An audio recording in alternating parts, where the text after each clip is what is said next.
Wa idza balagal insan ya martabatul ibadah lillahi ka'annahu yarah. Apabila seseorang telah sampai kepada martabat ibadah kepada Allah seakan-akan melihat Allah. Ini Pak agak berat ni. Tadi sudah iman kan? Iman sudah mantap, ikhlas sebagainya. Ditingkatkan lagi ibadahnya. Nah, ada nurun ala nur. Ada cahaya nur dari Allah Subhanahu wa taala. Nur itulah yang akan merasakan Allah itu dekat, bukan bersentuh, jauh bukan berjarak, tapi bisa dirasakan. Seakan-akan hati ini bisa melihat Allah. Kenapa? Melihatnya dengan cahaya iman, nur. Itu naik kepada makam ihsan. Saya bilang gini, cicit Nabi Muhammad sallallahu alaihi wasallam bernama Ja'far Shadiq. Ja'far Shadiq itu disebutkan dalam silsilah tariqah itu. Ya. Ja'far Shadiq ditanya, hal araita Allah idza abadtahu?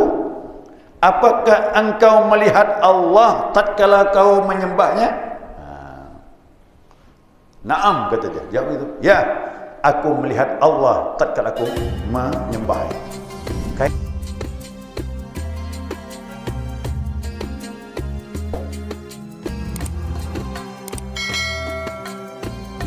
La ilaha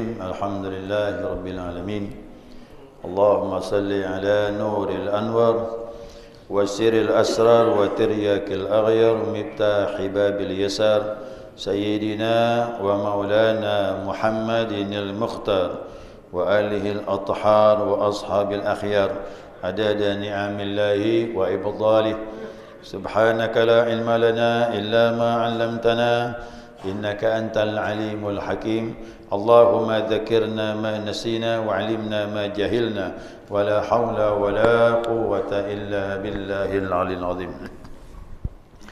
قال المصنف رحمه الله تعالى ونفعنا بعلومه في الدارين آمين. جماعة الصبح رحمكم الله. السلام عليكم ورحمة الله وبركاته. Alhamdulillah, senantiasa kita mengaturkan pujian dan syukur kita kepada Allah atas izinnya subuh ini kita dapat melanjutkan kajian kita, mudzakarah kita, panduan kitab Miftahus Sudur. Kajian berikutnya, waqad sabaqa anna arafna anna maratibal wusul ila Allah ala thalathati marahil. Ya, sungguh ya telah diketahui, telah dibahas oleh para ulama sufi ya, anna arabna, sesungguhnya kita mengenal anna maratibal wusul, martabat wusul. Wusul itu apa? Sampai. Nah, ini dia. Orang bilang engkau belum sampai, sudah sampai, telah sampai. Apa makna sampai itu? Jadi dalam pengertian tasawuf itu sampai itu 3 martabatnya. Ya, 3 tingkatan. Ya, ini dia bilang ala thalathatil marahil, ya, 3 fase atau 3 tahap. Islamun, fa imanun, fa ihsanun. Ya, pertama Islam, yang kedua iman, yang ketiga ihsan. Nah, ini yang kemarin kita bahas mengenai hadis Islam, iman dan ihsan. Nah, 3 ini adalah jenjang usul. Tapi bermacam-macam. Ada orang yang sampai itu dengan Islam saja, ya. Ada orang yang sampai dengan iman, ada orang sampai dengan ihsan. Nah, itulah dia.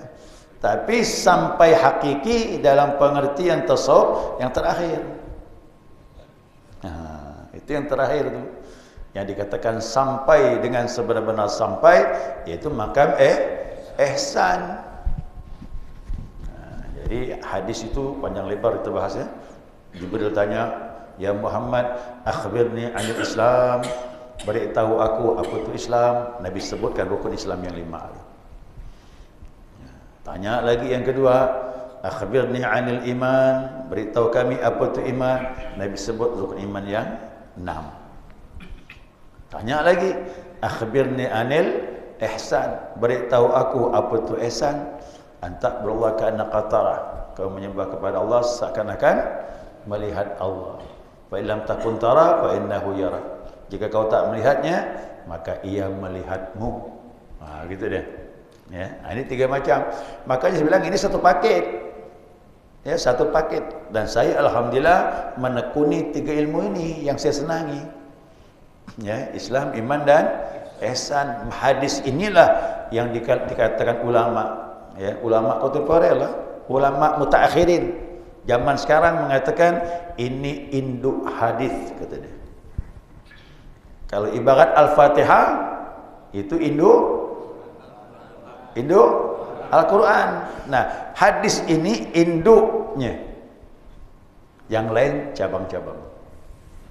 Nah, jadi sayang kalau kita tidak mengamal 3 macam ini, Islam, iman dan ihsan. Sering saya sampaikan ibarat duduk di kursi itu kan.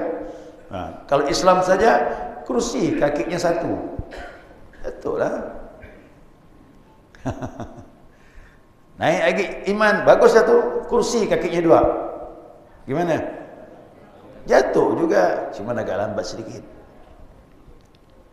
Tapi kalau kakinya 3, insya-Allah kita bisa duduk di atas kursi. Apalagi 4. Allah, lengkap lah tu.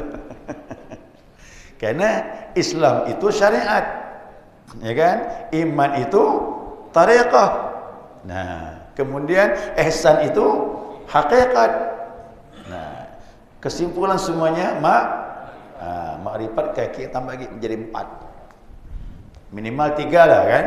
Nah, minimal 3 baru bisa duduk. Mantap dah gitu dengan agama kita. Tapi kalau cuma 1 Islam saja ibadah, kekuatan iman lemah, jatuh juga. Ya. Nah. Ya, mari kita bahas ini ya satu persatu.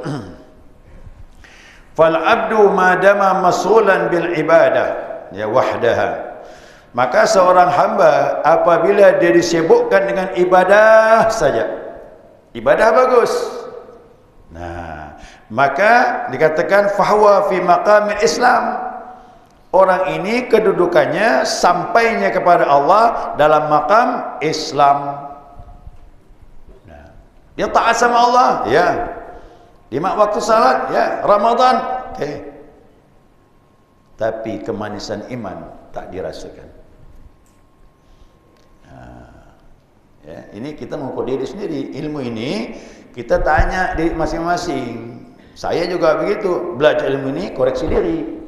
Ya, ulama bilang sampai ke derajat iman, kita yang tahu. Karena kalau iman sudah masuk bagian luar ke dalam, dalam itu orang tersebut yang tahu. Tapi kalau kita Islam, orang tahu salat 5 waktu, bagus, Islam. Ya kan? Puasa Ramadan dia puasa, Islam. Nah, sudah masuk bagian iman. Nah, di sini. Iman itu apa? Tak ragu sama Allah. Tak ragu dengan Al-Quran. Tak ragu dengan malaikat yang senantiasa mengawasi kita ini. Tak ragu dengan hari kiamat. Dan tak ragu dengan ketetapan Allah Subhanahu wa taala qada dan qadar. Itu ini tak boleh ragu ni. Kalau tak ragu, sudah masuk dalam derajat iman. Nah, maka masuk yang kedua, ya. Fa idzan taqala al-amalu ila al-qalbi. Nah, apabila berpindah amalnya kepada hati, bagian dalam dah ni. Ya, kalau hati sudah masuk bagian dalam, bitasfiyati, dengan membersihkan hati. Ni. Jagalah hati, kau kotori, jagalah hati. Itu kan? Kita ambil pelajarannya. Bersihkanlah hati, wa takhliyati minasyarr, yakni mengosongkan, membersihkan dari segala yang tak baik. Nah, apa yang tak baik? Macam-macam lah penyakit ni, dengkinya, sombongnya, Ya, tak senang orang dapat kelebihan, merasa diri lebih dari orang lain. Itu merasa diri telah taat kepada Allah, aku lebih ibadahku dari sianu. Dia tak merasakan ini pertolongan. Ini harus dibersihkan juga. Jangan sampai ibadah kita ini tidak sampai kepada Allah, artinya tidak diakui oleh Allah. Nah, maka masuk bagian dalam wa tahliyati bil khair. Nah, setelah itu menghiasi hati itu dengan kebaikan. Yang dengki pelan-pelan hilang dengkinya. Yang sombong pelan-pelan hilang. Tak ada lagi merasa lebih dari orang lain.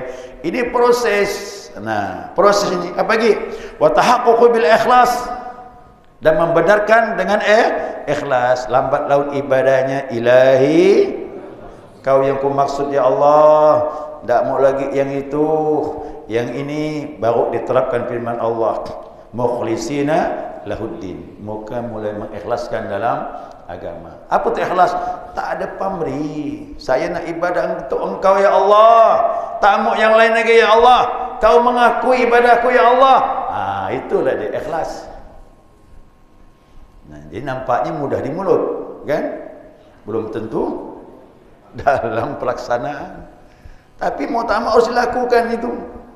Nah, Nabi maunya begitu, ya. Kata Nabi, "Wa ma umiru illa liya'budullaha mukhlisina." Surah Al-Bayyinah tu.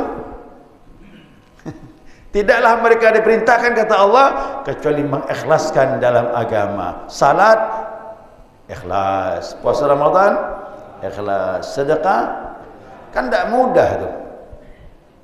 Selama masih ada mau balasan-balasan ini itu, belum ikhlas tu.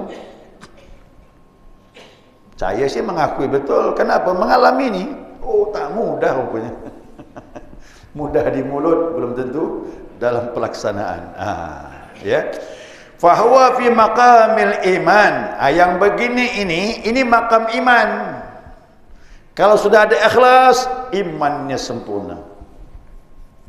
Kalau ibadah karena Allah, imannya mantap. Au maqamit tariqah. Inilah makamnya tarekat. Mana tarekat ini yang kita amalkan? Talqin la ilaha illallah. Oh, kenapa pula la ilaha illallah ni ada hubungan sama tarekat? Nah, kerana gini, jadidu imanakum, perbaharui iman kalian, kata Nabi. Sahabat tanya, kaifa nujaddidu imanana ya Rasulullah? Bagaimana cara kami memperbaharui iman kami ya Rasulullah? Qala aktsiru min qauli la ilaha illallah. Banyak-banyak, kata Nabi, ucapkan la ilaha illallah. Ini paling mudah, murah, meriah. Yang penting mau zikir ya. Tapi ditalkin lah. Ya, ditalkin, diajarkan, ditanamkan, baru diamalkan. Nah, jadi orang bilang, kenapa tarikat la ilaha illallah? Kerana urusannya dengan iman. Allah minta iman betulkan. Nabi beri resep paling mudah membetulkan iman dengan kalimat ini. Singkat, padat, mahal, bobotnya luar biasa. Ya. Nah, jadi kau tanya, kenapa ibadah lemah ni Pak Ustaz? Iman. Kenapa sedekah ni berat benar Pak Ustaz? Penyakitnya di mana? Iman.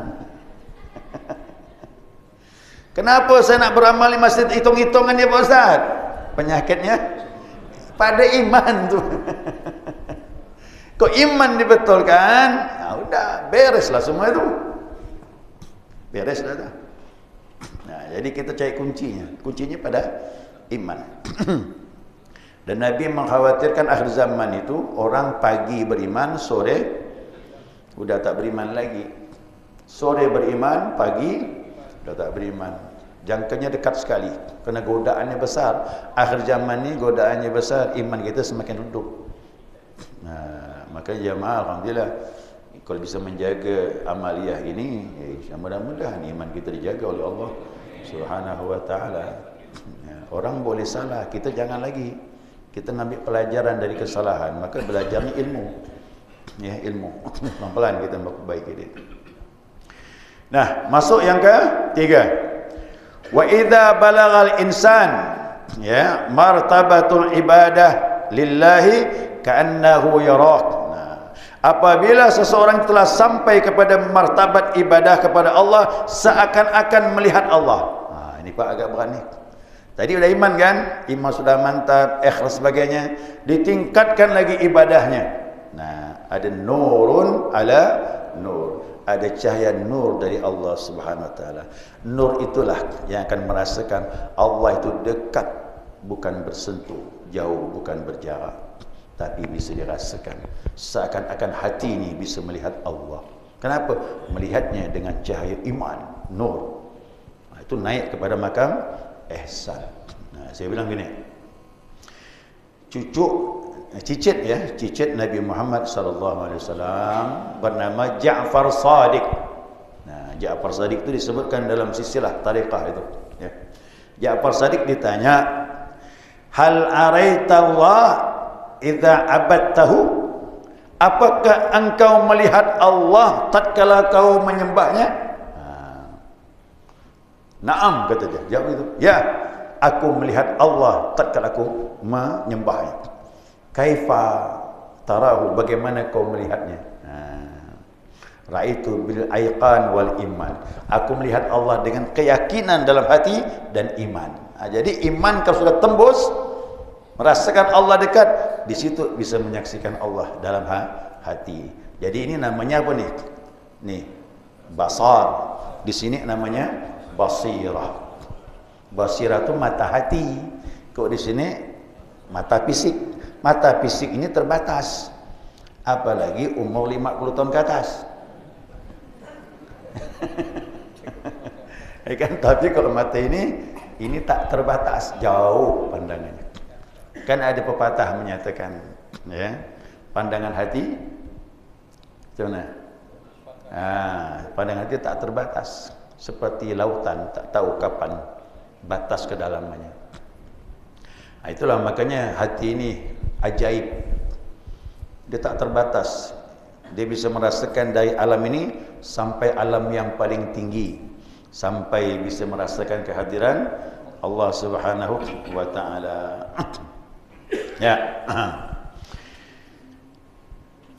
Jadi melihat Allah dengan basirah. Dasarnya mana? Firman Allah. Ini surah Yusuf, nanti buka ya, surah Yusuf. Ya. Ustaz Yusuf ada sini tadi. Baik. Nama Yusuf ni berkah. Ya, surah Yusuf disebutkan, qul hadhihi sabili ad'u ila Allah ala basiratin ana wa man tabi'ani. Itu Allah bilang dalam surah Yusuf. Ya Muhammad, katakan kepada semuanya, sahabat, termasuklah kita umat Nabi Muhammad SAW, hadhihi ad'u ila Allah ala basiratin. Inilah jalanku menyeru kepada basirah. Jadi agama ini tidak pandangan ini sebenarnya, pandangan sini, kekuatan Islam, iman, ihsan di sini. Nabi nyuruh, Allah nyuruh, jalankan Islam dengan basirah, jangan hanya dengan basar. Basar terbatas, tapi di sinilah tak terbatas. Habis waktu. Lama pula. Ya. Jadi kuda sini udah betul Bapak Ibu, ini mahal, tak bisa dibeli ini. Orang beli kita dengan harga yang murah pun tak kita jual ni. Ya, tak kita jual. Ini yang mahal nanti menghadap Allah Subhanahu wa taala. Yauma la yanfa'u malun wala banun illa man atallah biqalbin salim. Di mana hari anak harta tinggal semua, tak ada manfaat. Hari kiamat kan begitu, masing-masing urusannya. Tapi orang yang datang menghadap Allah dengan hati yang bersih daripada kotoran-kotoran tadi itu. Ini adalah tujuan bertariqah ini, kita membersihkan hati. Ya. Nah, dibilang katakan fahuwa min maqamil ihsan. Jadi menyembah kepada Allah seolah-olah melihatnya, ini makam ihsan atau maqamil haqiqah, atau namanya makam hakikat. Kesimpulannya apa? Nah, walidzalika yaqulun, maka ulama tasawuf berkata, fasyari'atu an ta'budahu. Syariat itu kau menyembah. Siapa menyembah? Syariat. Ya. Wa tariqatu an taqsudahu. Tariqat tu kau menuju kepada Allah, membersihkan diri, datang. Bahasanya datang tu. Kalau menuju berarti datang. Makanya guru kami sering menyebutkan Abah Ali itu, dia bilang, kalau kau kepada Allah jangan SMS, datang kata dia. Ya kan? Jadi kalau syariat tu SMS, tarekat datang kepada Allah. Artinya bersihkan hati, rasakan hatimu menuju kepada Allah SWT. Yang ketiga, wal haqiqatu an tashhadahu. Ya, wal haqiqatu an tashhadahu. Hakikat kau menyaksikannya. Ini dia. Jadi saya ulangi. Islam, iman, ihsan. Amalannya syariat, tarekat, hakikat. Ilmunya fikih, tauhid, tasawuf. Ini satu paket, ya. Jadi Islam, syariat, amalan. Iman, tarekat menuju kepada Allah, bersihkan hati. Ihsan, hakikat buah dia dapat. Nah, supaya lebih mudah lagi begini. Tahu buah kelapa? Tahu enggak buah kelapa? Nah, kita sekarang ini banyak beli santan. Kalau dulu masih ingat ya? Kita pecahkan sendiri, keluarkan isinya, baru dapat santan. Nah, jadi ibaratkan kelapa itu tempurungnya. Apa nama tempurung, Pak? Batok kelapa. Ya, tuh sini tempurung kelapa. Nah, tarekat itu isinya. Begitu dipecahkan, nampak isi dikeluarkan. Begitu makan isi, inilah tarekat. Sudah main dalam, main isi. Tapi begitu diparut, keluar, santan itulah hakikatnya. Nah, paham tu? Kau tadi gitu kan tak paham dah, Bang. Nah, ayo. Kira-kira ibu-ibu ini mau nak beli tempurung kelapa? Batok kelapa saja, tak diisi. Macam mana? Kan susah tu. Mau diapakan ni? Paling-paling untuk kayu bakar. Ya kan? Untuk kayu bakar, paling-paling untuk kayu bakar. Oh, saya mau isinya Pak Ustaz. Baik. Belilah isi kelapa. Makan langsung itu gimana? Ada rasa memang, tapi tak sempurna dia. Kelezatannya berbeda. Itulah ibaratnya gigit isi itu. Gigit tak. Agak ekstra tenaga gigi itu, Pak. Gigi itu agak ekstra, menggigit, memecahkan. Tapi kalau ibu-ibu, bapak-bapak sekalian beli santannya, enak dipinum langsung. Itulah hakikat. Ya. Nah, jadi orang sudah masuk makam hakikat itu manis imannya. Lezat rasanya. Ibadah dinikmati. Tak ada lagi keterpaksaan. Bahkan dia butuh ibadah kepada Allah. Paham dia? Mudah-mudahan paham lagi. Itu perumpamaan seperti itu, insya-Allah ya. Amin ya rabbal alamin. Yang penting istiqamah dalam berzikir. Ya. Segera cukup. Mudah-mudahan dapat dipahami. Mungkin ada pertanyaan satu saja boleh. Wala yusri bi ibadati rabbi ahada. Apabila mengenai perjumpaan dengan Allah, maka jangan persekutukan, menduakan, mempercayakan Allah dari ibadah. Salah satu kalau contoh imam masih amalannya masih syariat saja Pak, belum masuk pada hakikat maupun ma'rifat, ini yang bermasalah.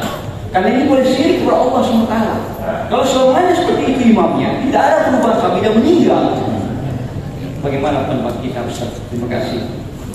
Ayat itu lengkapnya ya. Faman kana yarju liqa rabbih. Nah, siapa yang ingin ketemu dengan Allah, itulah ihsan tadi, menyembah kepada Allah seolah-olah melihat. Berjumpa itu di hati. Karena Allah tak mungkin berjumpa secara fisik. Dia laisa kamitslihi syai'un. Dia tidak sama dengan makhluk, tapi perjumpaannya terjadi dalam hati. Siapa ingin berjumpa sama Allah, siapa yang kepingin ibadah solat melihat Allah, falyamal amalan salihan, maka beramal. Tidak bisa tidak harus beramal. Cuma syarat beramal, fala yusyrik bi ibadati rabbih ahada, tak boleh syirik. Ayo. Rezeki datang dari rezeki sempit.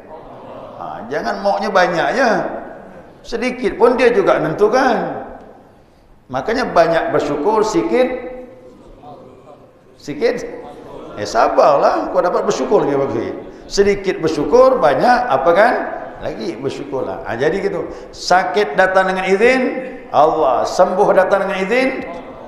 Itu kalau kita merasakan sakit ini bukan dari Allah, syiriklah itu. Itu ujian. Bagaimana bisa merasakan tauhid macam ini? Kalimatnya tadi, la ilaha illallah. Itu banyak-banyak hantamkan ke hati. Baru kita bisa merasakan.